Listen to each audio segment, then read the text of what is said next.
কয়লার দামে দর কষাকষি করতে আদানি পিডিবি বৈঠক 23 জুন। আগের চুক্তি বহাল রেখে স্বার্থ রক্ষা সম্ভব নয় মত বিশেষজ্ঞদের।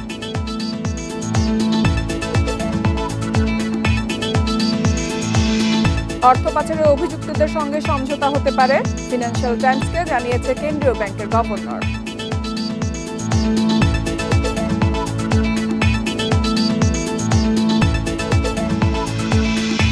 দেশের দ্বিতীয় বৃহত্তম চামড়ার বাজার নাটোরের চক বৈদ্যনাথে বেচাকেনা শুরু, সঠিক দাম না পাওয়ার শঙ্কা ব্যবসায়ীদের।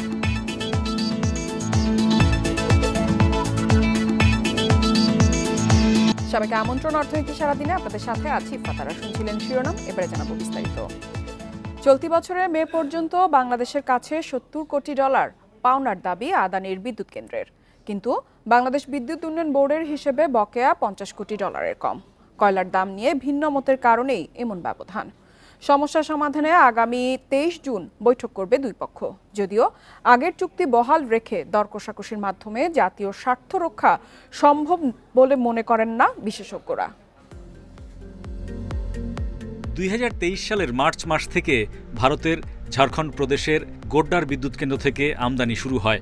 আদানির 1600 মেগাওয়াটের কেন্দ্র থেকে প্রতি ইউনিট বিদ্যুৎ কেনা হয় 14 থেকে 15 টাকায়।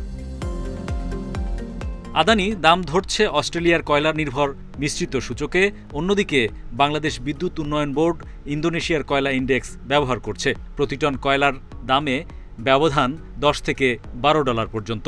ফলে দুই সূচকে আদানি ও পিডিবির হিসেবে মে মাস পর্যন্ত বকেয়ার ব্যবধান প্রায় $20 কোটি বা 2500 কোটি টাকা।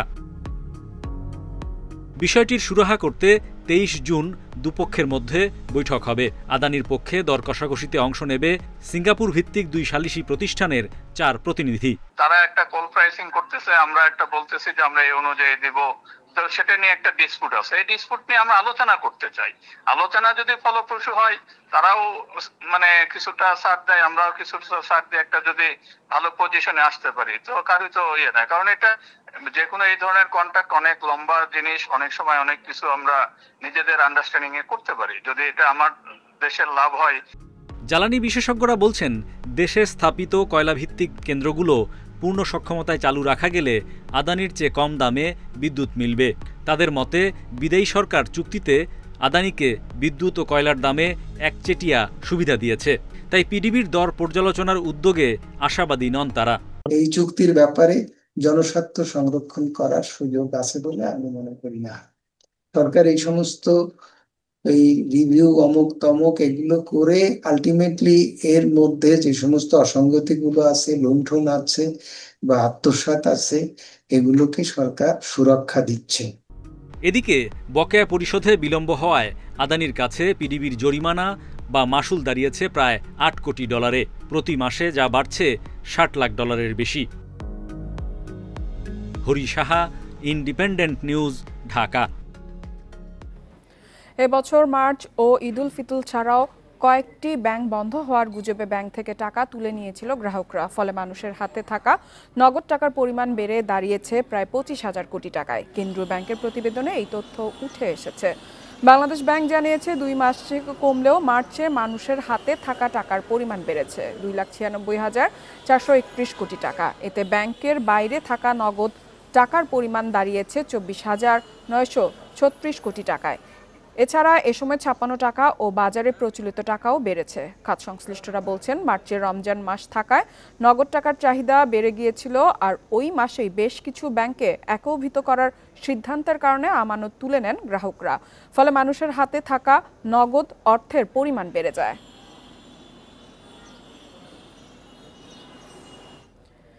এদিকে জানুয়ারি থেকে মার্চ 3 মাসে ব্যাংক খাতে প্রায় 40,000 কোটি টাকা আমানত বেড়েছে। ফলে মার্চ শেষে ব্যাংক খাতে আমানতের পরিমাণ বেড়ে দাঁড়িয়েছে 19,23,506 কোটি টাকায়।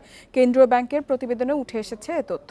বাংলাদেশ ব্যাংকের প্রতিবেদনে বলা হয়, ডিসেম্বর শেষে ব্যাংক খাতে আমানতের পরিমাণ ছিল 18,83,711 কোটি টাকা। তবে মার্চ শেষে তা বেড়ে দাঁড়ায় 19,23,506 কোটি টাকায়। সেই হিসেবে ব্যাংক খাতে সুদসহ আমানত বেড়েছে 39,795 কোটি টাকা, গত বছরের একই সময়ের চেয়ে, যা 1,61,202 কোটি টাকা বেশি। এ সময় আমানতের পাশাপাশি সুদ হারও বেড়েছে। ব্যাংক খাত সংস্কারে নানা উদ্যোগের ফলে এ খাতে মানুষের আস্থা ফিরতে শুরু করায় আমানত প্রবৃদ্ধিতে ইতিবাচক প্রভাব পড়েছে বলে মত খাত সংশ্লিষ্টদের।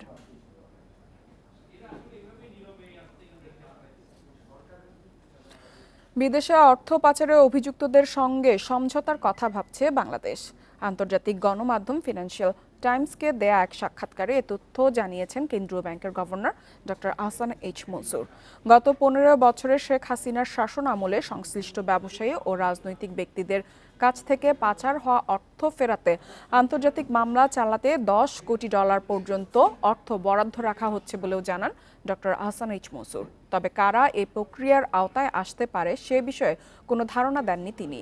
এর আগে ডিসেম্বরে অন্তর্বর্তী সরকারের প্রকাশিত অর্থনৈতিক শ্বেতপত্রে অনুমান করা হয় শেখ হাসিনার শাসনামলে দেশ থেকে প্রায় $234 বিলিয়ন পাচার হয়েছে।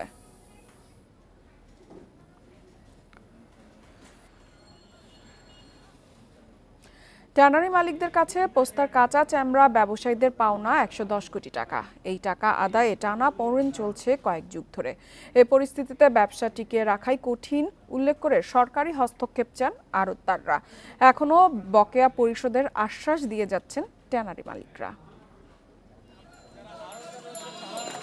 দেশে চামড়ার চাহিদার প্রায় পুরোটাই আসে কোরবানির পশু থেকে।